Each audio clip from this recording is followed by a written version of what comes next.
사도신경으로 신앙 고백 드리시겠습니다. 전능하사 천지를 만드신 하나님 아버지를 내가 믿사오며 그 외아들 우리 주 예수 그리스도를 믿사오니 이는 성령으로 잉태하사 동정녀 마리아에게 나시고 본디오 빌라도에게 고난을 받으사 십자가에 못 박혀 죽으시고 장사한 지 사흘 만에 죽은 자 가운데서 다시 살아나시며 하늘에 오르사 전능하신 하나님 우편에 앉아 계시다가 저리로서 산자와 죽은 자를 심판하러 오시리라. 성령을 믿사오며 거룩한 공회와 성도가 서로 교통하는 것과 죄를 사하여 주시는 것과 몸이 다시 사는 것과 영원히 사는 것을 믿사옵나이다. 아멘. 네, 우리를 위해 지선우쌤 기도해 주시겠습니다. 기도하겠습니다. 하나님 아버지 감사합니다. 오늘도 새로운 하루를 열어주시고 영상으로나마 함께 예배드릴 수 있게 하심 감사드립니다. 주님, 우리 고등부 친구들 모두가 코로나라는 이 상황에 무너지지 않길 소망합니다. 한 사람 한 사람의 건강 지켜주시고 지금 당장의 상황은 비록 조금 좋지 않으나 주님께서 반드시 열어주실 거라 믿으며 고등부 친구들의 각자의 처소에서 열심으로 예배할 수 있도록 도와주세요.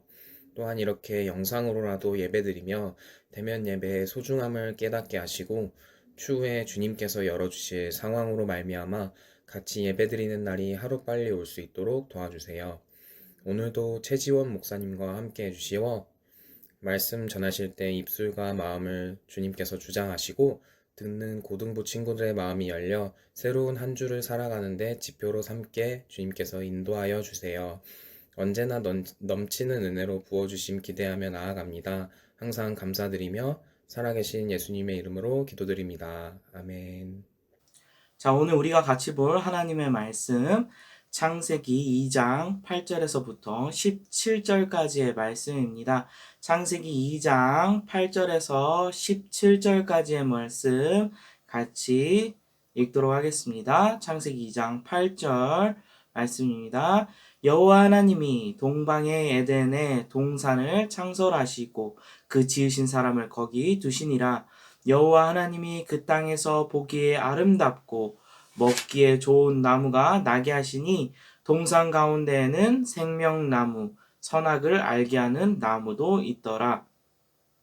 강이 에덴에서 흘러나와 동산을 적시고 거기서부터 갈라져 네 근원이 되었으니 첫째의 이름은 비손이라. 금이 있는 하월라 온 땅을 둘렀으며 그 땅의 금은 순금이요 그곳에는 베델리엄과 호마노도 있으며 둘째 강의 이름은 기온이라.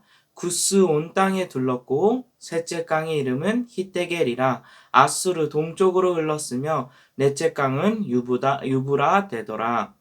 여호와 하나님이 그 사람을 이끌어 에덴 동산에 두어 그것을 경작하며 지키게 하시고 여호와 하나님이 그 사람에게 명하여 이르시되 동산 각종 나무의 열매는 내가 임으로 먹되 선악을 알게 하는 나무 열매는 먹지 말라. 내가 먹는 날에는 반드시 죽으리라 하시니라. 아멘. 우리 말씀을 위하여 같이 한번 기도하겠습니다. 전능하시고 살아계신 하나님 아버지 감사합니다. 오늘 거룩한 주일날 또 이렇게 온라인으로 아버지 하나님께 예배할 수 있게 하심을 감사드립니다. 하나님 드려지는 이 예배 가운데 우리의 마음과 생각을 하나님의 말씀에 집중할 수 있도록 성령 하나님 도와주시옵소서. 함께 하시고 다른 생각이 틈타지 아니하도록 막아주시며 하나님의 말씀이 들려질 때 깨달아지는 은혜가 마음 가운데 새겨지는 은혜가 있게 하여 주세요. 함께 하시는 줄 믿고 예수님 이름으로 기도합니다. 아멘. 네, 덕소교회 고등부 친구들 한 주간 동안 어떻게 승리했나요? 네, 오늘도 말씀을 가지고 우리가 한 주간을 살아갈 또 매일 하루하루를 살아갈 힘을 얻을 수 있기를 바랍니다. 자, 오늘도 이번 주도 같이 한번 따라할까요? 예수님은 그리스도, 그리스도는 모든 문제 해결자. 네, 아멘. 그 말씀대로, 그 믿음의 고백대로 여러분 삶 가운데 예수님이 힘이 되어 주시고 모든 문제 해결자 되어 주시며 여러분의 삶을 형통케 하고 복되게 하는 은혜가 하나님이 베푸실 줄 믿습니다. 그 믿음대로 하나님께서 하실 줄 믿습니다. 자, 오늘 창세기 2장은 하나님이 계획하시고 만드신 에덴 동산, 즉 하나님의 나라가 실현되는 것을 그리고 있어요. 그러니까 하나님의 에덴 동산을 만드시고 그곳에 사람을 두셨다고 오늘 말씀은 우리에게 가르쳐 주고 있습니다. 하나님이 만든 동산의 그 일면을 우리가 보게 되는 거죠. 말씀을 통해서 우리는 이곳이 매우 안전하고 또 하나님이 만드신 동산이 얼마나 풍요롭고 아름다운 곳인지를 알고 또 상상하게 합니다. 특별히 2장 9절에 보니까 하나님은 그 땅에서 보기에도 아름답고 먹기에 좋은 나무를 나게 하셨다고 이렇게 기록하고 있어요. 그곳에 의도적으로 배치하셨다라는 말씀이죠. 이는 하나님이 사람을 위해서 얼마나 신경을 쓰셔서 에덴을 설계하셨는지, 에덴 동산을 만드셨는지 알게 하는 대목입니다. 그러니까 한마디로 아무렇게나 그냥 무작위로 식물이 막 자라나고, 정글처럼 된 곳에 사람을 떡하니 던져놓고, 니네 알아서 survive, 살아남아라 라고 버려두신 것이 아니라, 사람을 위하여 보금자리를 하나님께서 열심히 준비하시고 하나님의 의도적인 그곳에 설계가 있었다는 것을 우리는 알 수 있습니다. 말씀을 통해서 우리가 알게 되는 거죠. 에덴은 이미 목사님 작년이죠. 작년 설교에서도 이미 언급을 했지만 하나님의 성소 또 성전 하나님의 나라를 의미하는 것을 우리가 볼 수 있어요. 실질적으로 그 에덴 동산은 존재했던 장소이지만 이 말씀을 통하여 하나님의 통치와 다스림, 그 동산을 거니시는 하나님의 임재가 우리의 눈에 보이고 우리가 실질적으로 느끼고 할 수 있는 하나님과의 단절이 되지 않은 복된 장소라는 것을 우리로 하여금 알게 합니다. 또 10절에 보니까 강이 에덴에서 흘러나와 동산을 적시고 거기서부터 갈라져 내 근원이 되었다라는 말씀이 기록되어져 있습니다. 오늘 본문은 에덴에서부터 흘러나온 물줄기가 4개의 강, 비손, 기곤, 히데겔, 유브라데의 근원이 되었다고 말을 하고 있어요. 각각의 강은 각 지역을 둘러 흐르면서 그곳을 적시는 역할을 하고 있는 겁니다. 강은 예나 지금이나 문명을 이루고 삶을 이루는 곳으로 삶의 터전을 상징하죠. 생명의 근원을 상징합니다. 그 근원이 어디서부터 지금 흘러나왔다고 성경이 이야기하고 있나요? 바로 하나님이 만드시고 통치하시며 다스리시는 에덴에서부터 그 근원이 흘러나온다고 이야기하고 있는 것을 발견하게 되죠. 에스겔서의 47장에 보면 이와 같은 동일한 내용이 환상을 통해 주어지는 것을 우리가 보고 있어요. 보게 되죠. 거기 말씀에 기록된 것을 보니까 성전 문, 그 문지방에서부터 물이 나와서 점점 불어나서 나중에는 능히 건너지 못할 강이 되고 이 강이 적시는 곳마다 나무가 무성하게 자라고 생명이 넘쳐나는 것을 에스겔이 환상을 통해 보는 것을 기록하고 있는 것을 우리가 보게 됩니다. 이와 동일한 또 내용이 계시록 22장에도 기록되어져 있어요. 요한계시록은 더 구체적으로 하나님과 어린 양의 보좌에서 물이 흘러나온다고 그 근원을 아주 정확하게 기록하고 있습니다. 하나님의 보좌, 하나님의 주권과 통치가 임하고 이루어지는 곳, 그곳에 흐르는 생명수가 흘러 닿는 곳마다 생명이 넘쳐나고 회복이 이루어지는 것을 우리는 말씀을 통해서 보는 거죠. 오늘 본문 말씀에 에덴이 바로 그런 곳이었다라고 성경은 이야기하고 있습니다. 본래 하나님이 만드신 동산, 하나님의 세계, 이곳을 우리는 하나님의 나라라고 부를 수 있겠죠. 우리는 나라의 3대 요소 학교에서 배웠을 텐데 기억하고 있나요? 3대 요소 뭐죠? 바로 국민, 영토, 주권이죠. 네, 이 3가지를 갖춰야 우리가 나라를 이룬다고 이야기합니다. 하나님의 나라, 우리가 생각해 볼 때 국민은 누굴까요? 바로 하나님이 택하신 백성, 예수님 믿는 모든 사람들을 이야기하겠죠.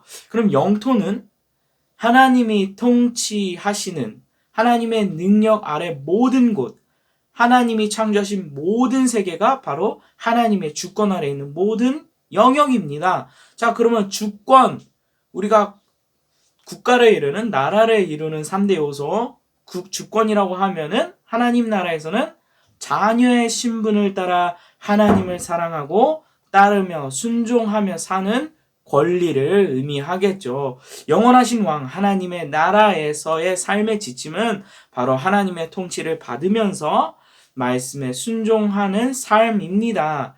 그런 삶이 에덴 동산에 설계되어졌고 그것이 사람에게 주어졌다라는 거예요.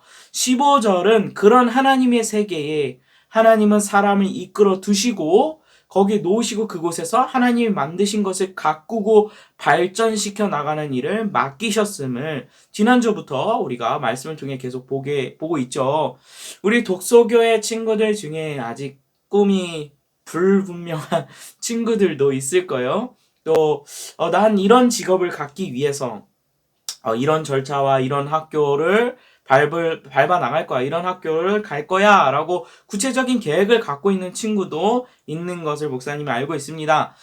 그런데 우선 꿈이 있고 없고를 벗어나서 하나님 앞에 내가 쓰임 받는 인생으로 살고 싶은가에 스스로 우리는 먼저 질문을 해봐야 할 것 같아요. 저번 시간에 목사님이 소명을 발견하라 라고 설교를 했는데 그 소명이란 바로 하나님 앞에 쓰임받는 인생이 되겠다는 자각과 목표, 그 소망에서부터 시작이 되는 거예요. 그러니까 목표를 세운 친구들은 자신의 마음 가운데, 자신의 계획 가운데 그 마음의 바탕에 하나님의 뜻과 부합한 계획을 세우고 있는지 반드시 점검해 봐야 하고 그리고 자기 마음 가운데 나는 하나님 앞에 쓰임받고 싶어요 라는 소망이 있는지 그것도 점검해 볼 수 있기를 바라요. 그리고 아직 꿈이 없는 친구들도 하나님 앞에 쓰임받는 인생을 소망하고 그것을 바라면서 그 가운데 성령님의 인도로 꿈을 찾을 수 있기를 바랍니다. 소명을 발견할 수 있기를, 하나님의 부르심을 발견할 수 있기를 바라요. 자, 하나님은 사람을 만드시고 그냥저냥 만들어 놓은데 그냥 잘 만들어진 낙원에다가 내버려 두고 자 쉬고 놀아라 라고 하지 않으셨어요. 오늘 말씀을 보니까 복을 주시고 누리고 쉴만한 모든 것을 주셨지만 그 가운데 일을 맡기셨음을 경작하고 그것을 돌보고 가꾸고 하나님의 영광을 드러내는 일로 하나님께서 맡기셨음을 알 수 있습니다. 그러니까 일하는 것은 좋은 거예요. 선한 것이죠. 저 천국에 가면 아무 일도 안 하고 그냥 먹고 편히 살겠다. 너무 좋겠다. 그럴까요? 아니에요. 그곳에서도 하나님이 10골을 맡길 만한 자에게 10골 맡기시고 1골 맡길 만한 자에게 1골을 맡기는 그렇게 일을 맡기실 겁니다. 친구들 중에 이런 친구가 있어요. 저의 꿈은 유명하지도 않고 유명하지 않아도 돼요. 돈이 많이 없어도 돼요. 그러네 딱 내가 하고 싶은 그런 일을 조용히 살 수 있을 만큼의 돈과 공간을 소유하는 것이 저의 꿈입니다. 라는 친구를 목사님이 만났습니다. 근데 그 친구가 말하는 내가 하고 싶은 대로 사는 것은 애니메이션과 연극, 드라마 이런 거 보면서 적당히 자기 취미생활인 그림 그리는 거 좀 그려가면서 사는 거를 이야기하는 거였어요. 이거는 바른 꿈이 아니죠. 그거는 사실 꿈이 아니라 그 목표도 아니고 그냥 나태한 겁니다. 그러면 열심히 살기만 하면 될까요? 그러면 그게 바른 삶의 꿈일까요? 목표일까요? 삶의 자세일까요? 목사님이 이런 예를 들고 싶어요. 시골에서 살던 한 남자가 서울에 살 꿈을 꾸면서 자기 가족을 다 데리고 상경을 했어요. 자, 이 남자는 시골의 모든 땅과 집을 다 팔아서 돈을 가지고 서울에 집을 구했는데 서울 땅값이 비싸다 보니까 그래서 단칸방, 그것도 공동 화장실, 밖에 마당에 공동 화장실을 공유해야만 하는 그런 집으로 이사할 수밖에 없었습니다. 근데 이 남자의 가족들은 옛날부터 수세식 화장실 시골에서 변소가 마당에 있는 곳을 사용했기 때문에 별 신경을 쓰지 않았어요. 그러다 어느 날 이 서울에 상경한 친구, 이 사람의 친구가 집을 초대한 거예요. 미리, 그러니까 원래 서울에 살던 친구가 서울로 상경한 남자를 자기 집으로 초대했습니다. 그래서 이 상경한 남자가 친구 집에 놀러를 갔는데 거기 보니까 뭐야? 화장실이 집 안에 있는 거예요. 시골에 올라와서 화장실이 집 안에 있는 것을 처음 본 남자는 너무 놀랐어요. 세상에, 집 안에 화장실이 이렇게 이쁘게 지어져 있다니. 그 다음부터 이 남자의 꿈은 화장실이 집 안에 있는 집에 사는 것이 꿈이 되었습니다. 그래서 이 남자는 열심히 일을 해서 돈을 모아가지고 그 꿈을 이뤘어요. 마침내 화장실이 집 안에 딸려있는 집으로 이사를 가게 되었어요. 남자는 잠시 동안 그 화장실에 앉아서 보면서 행복했습니다. 그런데 남자에게는 가족이 5명이나 있었어요. 그러다 보니까 아침마다 화장실을 쓰기 위해서 전쟁을 벌여야 하는 거예요. 그래서 한참 그렇게 살고 있는데 또 이 서울에 원래 살던 친구가 자신이 이번에 또 더 좋은 집으로 이사를 했으니까 한번 놀러 오라고 초대를 한 거예요. 그래서 상경했던 이 남자가 그 친구의 집에 다시 놀러 갔습니다. 세상에나, 이번에는 그 친구의 집에 가봤더니 화장실이 무려 3개나 있는 게 아니겠어요? 남자는 너무 놀랐습니다. 세상에, 안방에도 화장실이 달려 있다니. 이러면서 너무 놀라서 그 남자는 다시 화장실이 3개 달린 집으로 이사를 하는 것을 꿈꿨습니다. 그래서 어떻게 했겠어요? 다시 또 열심히 일을 하는 거예요. 열심히 일하고 돈을 또 열심히 모았습니다. 마침내 화장실이 3개짜리 집으로 이 남자가 이사를 갔어요. 아침에 조용히 안방에서 자신의 화장실에 앉아서 남자는 지그시 미소를 지으면서 자신처럼 꿈을 이루고 행복한 사람이 어디 있을까라고 생각했습니다. 아, 난 너무 행복해. 그러다가 문득 거울을 딱 봤는데 머리가 하얗게 버린 할아버지를 보게 되었어요. 바로 늙어버린 자기 자신을 봐버렸습니다. 이 이야기는 되게 뭐 시시콜콜한 목사님 뭐 그런 이야기를 하세요 라고 할 수 있는데, 사람의 꿈과 계획이라는 것을 한번 우리가 돌아보게 하는, 그런데 의미가 있는 이야기입니다. 우습게도 화장실이라는 꿈을 위하여 인생을 다 살았던 한 남자의 어이없는 그런 이야기. 근데 그 화장실이라는 건 상징이죠, 상징. 어떤 사람에게는 이 이야기의 화장실이 자동차일 수도 있고, 직장 타이틀일 수도 있고, 대학일 수도 있고, 외모일 수도 있고, 또 넓은 집일 수도 있어요. 그런 것들이 어떤 목적을 위한 단기적인 목표는 될 수는 있겠죠. 그러나 한 번뿐인 인생에 진짜 가치 있는 삶이란 무엇일까? 우리는 이 이야기를 들으면서 한번 고민해 봐야 합니다. 성경은 우리가 본래 만들어진 목적과 계획에 맞춰 하나님을 위해 사는 것이 우리의 인생의 바른 목표이고, 그것이 가장 값진 인생이라고 가르쳐 줍니다. 이런 인생을 어떻게 우리가 살 수 있을까요? 하나님의 말씀을 기준으로 삼고 하나님의 도우심을 구하며 실제로 성령님의 인도하심을 따라 살아야지만 그런 삶을 살 수 있어요. 그 삶을 위해서 부단히 노력하고 하나님의 말씀을 읽고 하나님의 뜻을 구하는 거죠. 하나님의 말씀을 기준으로 삼고 하나님의 도우심을 구하는 삶, 말씀이 우리가 배우는 지식과 경험과 모든 것의 판단 기준이 되고 세계관이 되어야만 합니다. 그래야지만 하나님의 뜻을 따라 사는 삶을 이 땅 가운데 살 수 있어요. 특별히 그런 삶을 살기 위해서 말씀만 읽어서만 되는 것이 아니라 그 말씀을 깨닫게 하시고 살게 하시는 성령님의 강력한 도우심이 꼭 필요합니다. 그러니까 하나님 앞에 우리가 의지하면서 기도하는 거, 하나님 날 도와주세요. 하나님, 내가 또 하나님 말씀과는 무관된 삶을 살고 있지 않나요? 자신을 말씀을 비추어서 돌아보면서 그렇게 살아야 합니다. 오늘 본문도 보니까 하나님이 에덴 동산 중앙에 몰랐어요?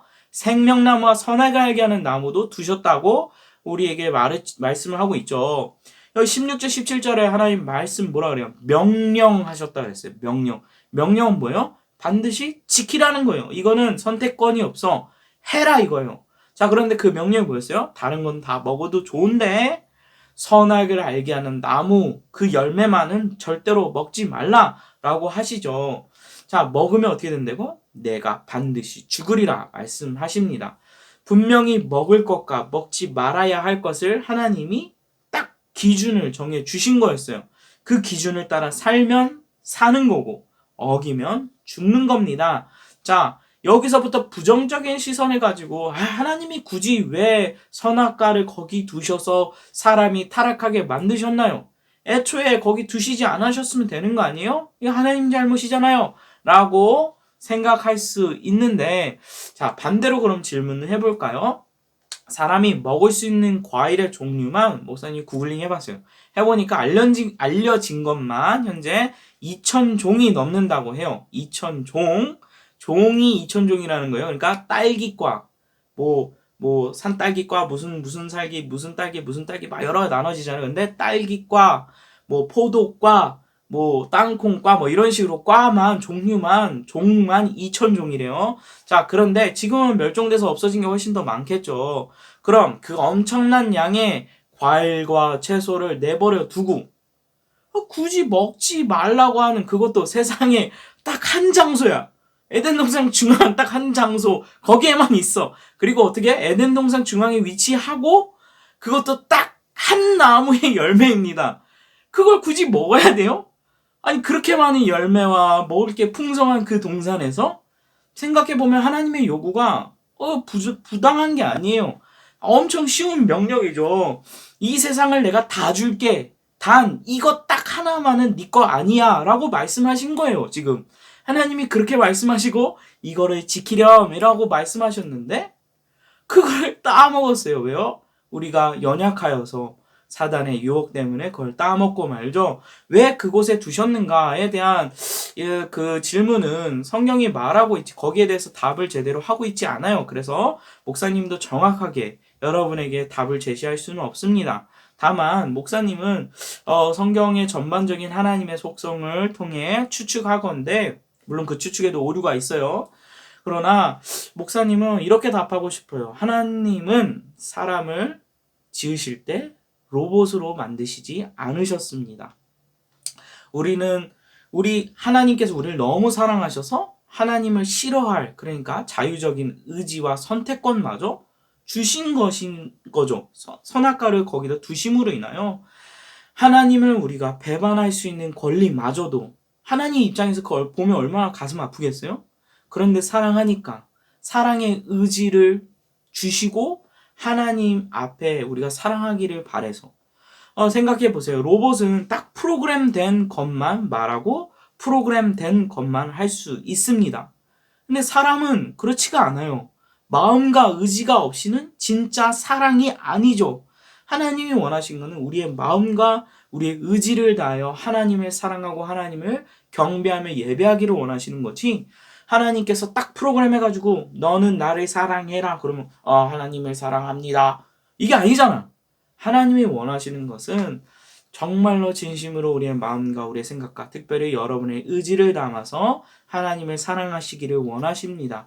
그런 마음마저도 우리가 망가졌지만 그것 때문에 예수님이 오신 거 아니겠어요? 그래서 우리의 마음을 변화시키고 우리의 실질적으로 영적인 마음의 변화, 우리의 모든 것의 변화를 하나님께서 가져다 주셨습니다. 누굴 통해서요? 예수님을 통해서. 그래서 우리가 하나님을 사랑할 수 있어요. 그래서 사랑의 오리지널, 본체 되시는 하나님께서 우리에게 순종하며 살 수 있는 기회를 주시는 겁니다. 말씀을 통해서 그 말씀을 따라 하나님을 사랑할 수 있는 기회를 주신 거예요. 지난번에 한 친구와 목사님이 신방하면서 이런 이야기를 나눴어요. 뭔 이야기를 하다가 민주주의, 공산주의, 사회주의, 자본주의에 대한 막 이런저런 이야기를 막 나누게 됐는데 기독교인들은 민주주의를 지향합니다. 그 민주주의라는 것이 완벽하기 때문이 아니라 성경에 나타난 그 기준에 그나마 많이 부합하고 성경을 따르기 때문에 성경을 그나마 가까이 따르기 때문에 지향하는 거예요. 그런데 그게 완벽한 게 아니죠. 민주주의라 할지라도 부패하고 모순된 게 너무 많아요. 많죠. 잘못된 게 많아요. 그러나 당연한 거예요. 어떻게 보면 당연하죠. 사람이 만든 시스템에 완벽이란 있을 수가 없습니다. 왜요? 그 시스템을 이루는 사람이 완벽하지 않는데 어떻게 완벽하겠어요? 당연히 부패하고 부정하고 잘못된 부분이 나올 수밖에 없겠죠. 그게 바로 우리가 온전하지 못함을 반증해 주는 거 아니겠어요? 그럼에도 우리가 성경의 기준을 따라서 이 땅에서 살 때에 하나님 말씀과 그 뜻에 가장 부합하는 그러한 시스템이 무엇인가라고 찾다가 그나마 나은 것을 선택하는 거예요. 삶을 지향하는 시스템을 지향하고 그 가운데 하나님의 말씀과 뜻에 맞춰지는 그런 것을 우리가 찾고자 그 가운데서 분투하고 노력하는 겁니다. 완벽한 사회는요, 무슨 사회냐면 하나님이 다스리시는 독재주의예요. 예? 아, 독재주의라고요? 무슨 소리예요? 저 북한과 같이 독재주의라고. 아니, 그게 아니라 사람이 운영하는 독재가 아니라 다시 한번 말할게요. 하나님이 다스리시는 독재주의가 완벽한 사회입니다. 왜요? 하나님은 완벽하시니까. 그러나 그 완전한 나라가 임하기까지 아직 예수님이 이 땅에 오시지 않으셨어요. 그렇기 때문에 예수 믿는 하나님의 백성 그날이 오기까지 모든 삶의 기준을 어떻게 해요? 하나님의 말씀에 비추어서 어떻게 하면 하나님의 말씀에 최선을 다해서 따라 살 수 있을까? 그 방법이 무엇일까? 그것을 고민하며 분투하며 노력하며 사는 거예요. 성경은 우리가 분명한 목적과 계획을 따라 만들어진 존재라는 것을 계속해서 이야기합니다. 그 존재의 목적이 뭐예요? 하나님의 영광을 위한, 하나님을 사랑하는, 하나님을 예배하는 존재로서 만들어졌음을 이야기하죠. 그러면서 동시에 우리가 죄인이고 우리가 그로 인해서 하나님과 단절되고 그 목적과 계획에서 벗어난 존재라는 것도 잃지 않고 항상 강조합니다. 왜요?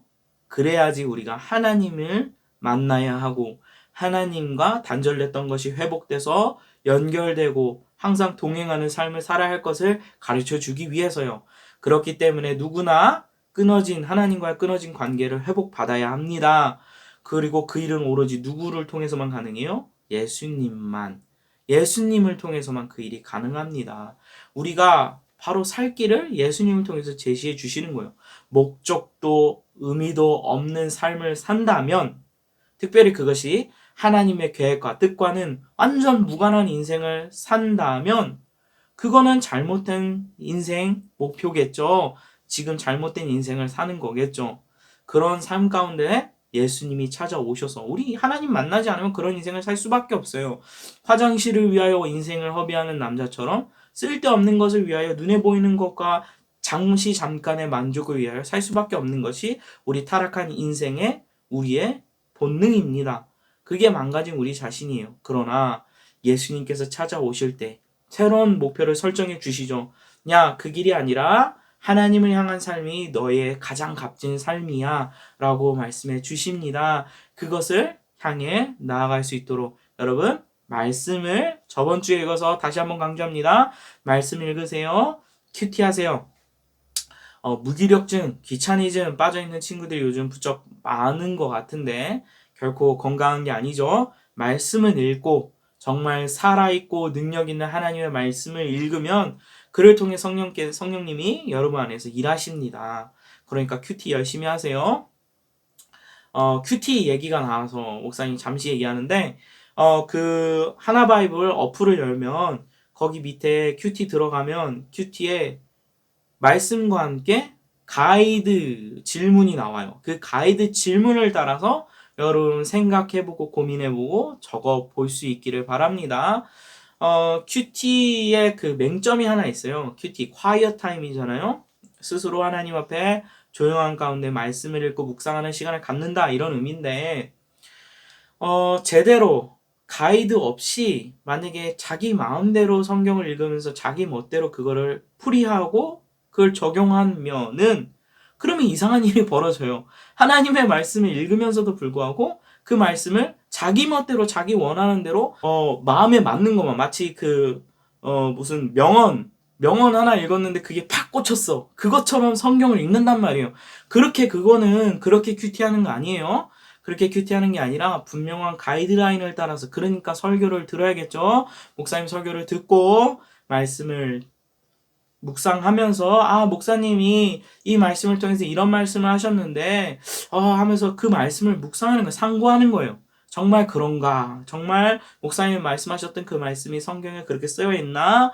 그리고 하나님의 뜻은 뭐라고 써 있나? 이렇게 상고하면서 묵상하는 겁니다. 근데 그렇지 않고 그냥 마치 무슨 그 명언집 하나 들고 읽는 것처럼 좋은 얘기 많이 써 있네. 아니에요. 그런 거 아니에요. 그렇게 읽으라는 얘기 아닙니다. 그러면은 그게 바로 이단이 그렇게 발생하는 거예요. 자기 마음대로 그냥 원하는 대로 무슨 그림 퍼즐 맞추듯이 이렇게 해가지고 막 그런 거 아니죠. 말씀을 제대로 읽고 묵상하시기 바랍니다. 또 이런 친구도 있을 수 있어요. 큐티 묵상은 잘하는데 주일날 예배하는 건 싫어.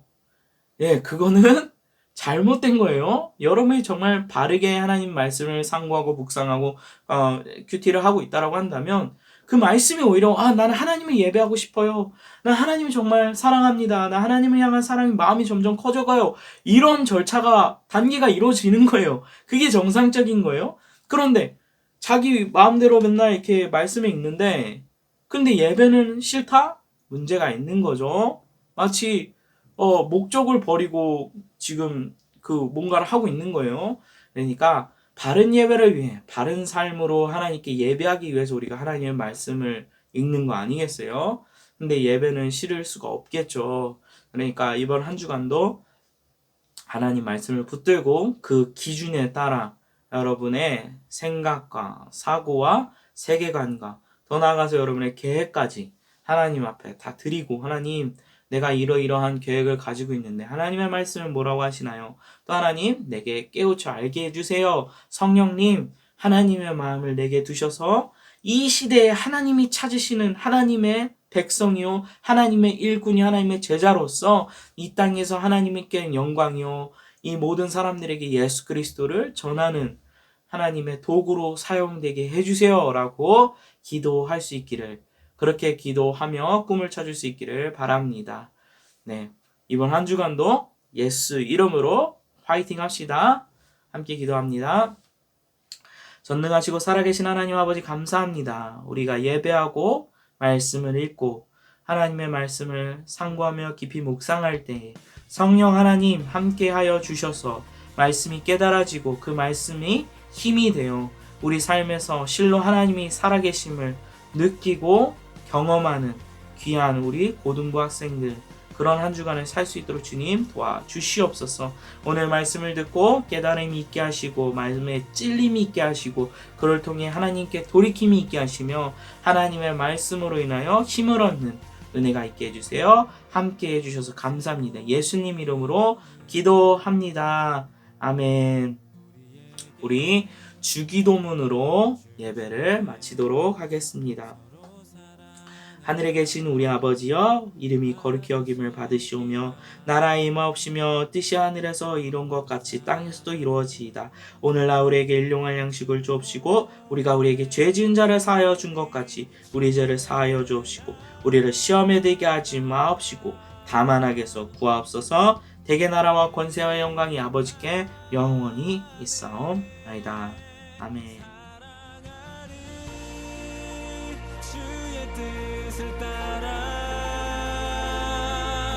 그가 하신 모든 일을 따라 예배하리 그 순종의 길에서 세상은 주의 영광을 보리 주의 뜻 이루어지리